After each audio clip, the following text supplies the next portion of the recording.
आप देख रहे हैं एडी न्यूज लाइव में आपका स्वागत है। जिंदगी मौत से जूझ रहे 10 बीमारियों से ग्रसित मरीज को डॉक्टर धीरज ने किया गारंटी के तौर पर ठीक कर भेजा घर। मरीज व परिजनों ने दिया जुग जुग जीने का आशीर्वाद। जिले के बैरिया स्थित रेयांस हॉस्पिटल में 26 अप्रैल को हुए राजन कुमार, जो हेपेटाइटिस ए, ब्रेन, टीबी, फेफड़ा में पानी समेत 10 बीमारियों से परेशान। राजद के पिता ने अब तक 15 चिकित्सकों से दिखवाने के बाद जब डॉक्टरों ने बताया कि अब हमारे बस की बात नहीं है, इस मरीज को दिल्ली एम्स में रेफर कर दिया गया, तब डॉक्टर धीरज के हॉस्पिटल में किसी व्यक्ति के द्वारा बैरिया स्थित रेयांस हॉस्पिटल में 21 वर्षीय राजन कुमार को 26 अप्रैल को भर्ती कराया गया, जहां 10 दिनों तक आईसीयू में रहने के बाद राजन को डिस्चार्ज कर घर भेज दिया गया है। इस संबंध में रेयांस हॉस्पिटल के चिकित्सक सह प्रबंधक डॉक्टर धीरज कुमार ने बताया कि इस तरह का मरीज जिले के कई चिकित्सक के द्वारा सीधा पटना, पीएमसीएच, आईजीआईएमएस, एम्स, पारस हॉस्पिटल या फिर दिल्ली रेफर कर अपना पल्ला झाड़ लेते हैं, लेकिन मैं वैसे मरीज को ही देखता हूं जो पूरे बिहार के चिकित्सकों के द्वारा रेफर कर पल्ला झाड़ा जाता है। उस मरीज को हम उस लाइलाज को पूर्ण रूप से स्वस्थ कर घर भेज के मरीज व उनके परिजनों से आशीर्वाद लेने का कार्य करता हूं। अब आप खुद ही सुने मरीज राजन व डॉक्टर धीरज कुमार आखिर क्या कुछ कहते हैं। उल्टी हो रहा था, पेट खराब हो गया। कितना दिनों से बुखार चल रही है? क्या? कितना दिनों से बुखार, उल्टी हो रहा था? हो रही एक सप्ताह से। कहाँ दिखवाया? प्राइवेट डॉक्टर से दिखवा चुके हैं अभी? क्या कहा था? जॉन्डिस बोला हुआ था, डेंगू का बोला हुआ था। फिर यहाँ कब आए? यहाँ हो गया 26 तारीख आए थे, आज से 12 दिन हो गए। यहाँ बुलाए है? हाँ, बहुत सारे।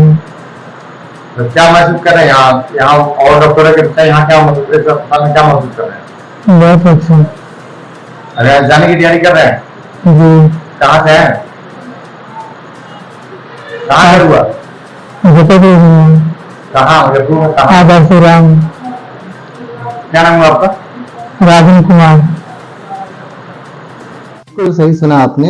ये 21 साल का एक पेशेंट मेरे पास आया था आज से 10-11 दिन पहले, और इनका काफी दिनों से इलाज चल रहा था और इनको कई बीमारियों ने घेर रखा था। सबसे पहले इनको डायग्नोसिस किया, हेपेटाइटिस ए पॉजिटिव आया। इनका बहुत तेजी से हालत खराब होता जा रहा था। इनका जो जॉन्डिस है वो बहुत तेजी से बढ़ता गया। जब ये भर्ती थे किसी प्राइवेट हॉस्पिटल में तो वहाँ 1 पे थे, बाद में 2, 3, 4, 6 हो गया। उसके बाद इसके पेट में पानी आ गया, एसाइटिस बोलते हैं उसको, फेफड़े में पानी आ गया। इसका 24 घंटे फीवर आ रहा था।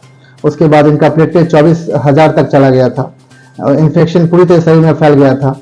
उसके बाद इनको डायग्नोसिस किया हमने एब्डोमिनल कॉक्स विथ हेपेटाइटिस, और लगभग ये उम्मीद छोड़ चुके थे। तो इनको किसी ने बताया मेरे बारे में, तो यहाँ आए।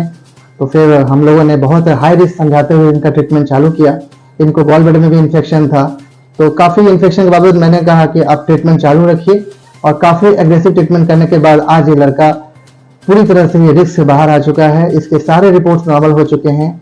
इसको ये एक अपने आप में बहुत बड़ी उपलब्धि है बिहार के लिए, मुजफ्फरपुर के लिए, कि इसको septicemia with hepatitis A, with abdominal Koch's, with cholecystitis, with septicemia, with septic shock, with severe thrombocytopenia, ऐसे पेशेंट को यहाँ पर ज्यादातर ऐसे पेशेंट रेफर हो जाते थे पीजीआई के लिए, एम्स के लिए, या फिर वो पेशेंट रास्ते में ही दम तोड़ लेते थे। तो ये अपने आप में एक बहुत बड़ी कड़ी है मेडिसिन के फील्ड में, और ये बहुत खुशी की बात है। और ऑल द बेस्ट मेरी तरफ से इनको। इनके पेशेंट के ट्रेन को कहना है कि डेंगू बीमारी अभी हो गई थी, और कई सारे डॉक्टर्स भी इसको इग्नोर कर दिए थे कि नहीं रह पाएगा। फिर ऐसा क्या कुछ आपने? एक्चुअली इसमें डेंगू नहीं था, वो डेंगू कंफ्यूज हो रहे थे। डेंगू का भी सिम्टम ऐसा ही होता है, डेंगू समझ के वो ट्रीटमेंट कर रहे होंगे। डेंगू नहीं था ये, इनको हेपेटाइटिस ए था। इनका हेपेटाइटिस बी, सी सब नेगेटिव था। हेपेटाइटिस ए था वो फल्मिनेंट हेपेटाइटिस, जिसमें कि लीवर फेल हो जाता है, उसकी तरफ जा रहा था। और उसके साथ साथ इनको एब्डोमिनल कॉक्स था, मतलब पेट का टीबी था। वो इंटेस्टाइन में बहुत तेजी से फैल रहा था, और वो पेशेंट को फिर बहुत तेजी से वो कंडीशन वर्सन हो रहा था। तो सही डायग्नोसिस करने पर, एग्रेसिव ट्रीटमेंट करने पर रिजल्ट आप लोगों के सामने है। यही लड़का 10 दिन पहले, ये बिल्कुल पहचान में नहीं आ रहा होगा, वो आईसीयू में 10 दिन तक था। ये काफी क्रिटिकल कंडीशन में ऑक्सीजन पे था, हाई ऑक्सीजन पे था, और इसका एक्सरे बहुत खराब था, न्यूमोनाइटिस भी हो गया था, और आज ये बिल्कुल बिना ऑक्सीजन के 100% सैचुरेशन मेंटेन कर रहा है। इसका अल्ट्रासाउंड बिल्कुल नॉर्मल हो चुका है, इसका बिलिरुबिन 1 पे आ गया है, नॉर्मल आ चुका है, और ये बिल्कुल सही तरीके से अब ये डिस्चार्ज होने वाला है आज। सर, परिचय अपना दीजिए। मैं डॉक्टर धीरज कुमार हूँ, मैं एमडी मेडिसिन और मैं रियांस हॉस्पिटल का डायरेक्टर हूँ, और मैं कई बड़े बड़े हॉस्पिटल में भी सेवा दे रहा हूँ।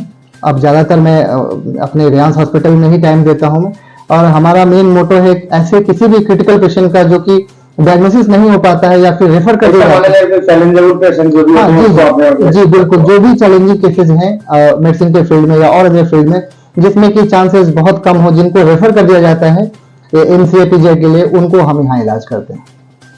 और मेरा अपना एक्सपीरियंस भी है, मैं दिल्ली और मुंबई से करके आया हूँ, तो शायद इनका फायदा लोगों को मिलेगा।